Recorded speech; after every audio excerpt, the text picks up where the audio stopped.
L'élaboration du projet d'orientation est un processus lent et engageant qui nécessite de réfléchir à son avenir.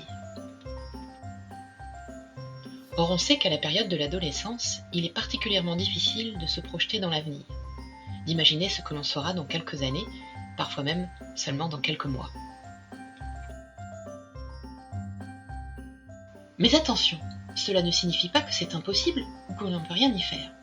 Au contraire, en adoptant une attitude active, en faisant preuve de curiosité, et avec l'appui des parents, des professeurs et des psychologues de l'éducation nationale, il est possible d'anticiper et de préparer efficacement son orientation.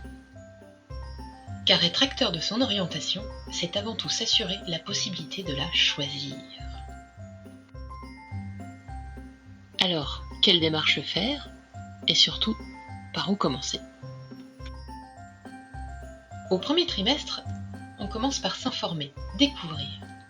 On essaie de mieux se connaître. Qui suis-je ? Quels sont mes intérêts ?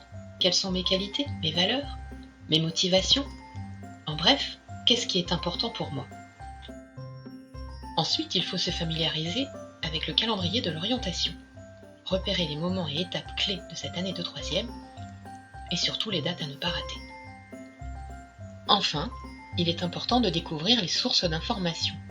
Où et auprès de qui puis-je me renseigner ? Au deuxième trimestre, il est temps d'expérimenter et d'observer.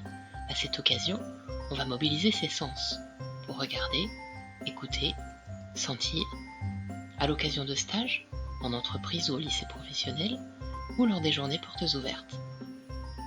On peut également consulter des vidéos des formations ou des métiers sur le site de l'UNICEP, par exemple.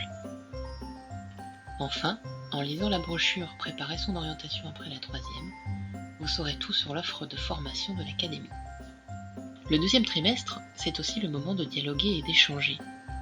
Vous allez formuler des vœux d'orientation et les soumettre à l'avis du conseil de classe. En fonction de cet avis, vous échangerez avec le professeur principal, ferez le point avec la psychologue de l'éducation nationale sur la cohérence de votre projet. Au troisième trimestre, on poursuit le dialogue, on évalue et on se décide. À l'aide de tous les éléments recueillis au cours de l'année, on est normalement capable de faire des vœux définitifs et de s'engager dans un parcours réfléchi et cohérent. N'oubliez pas, soyez actifs, curieux et tracez vous-même votre chemin.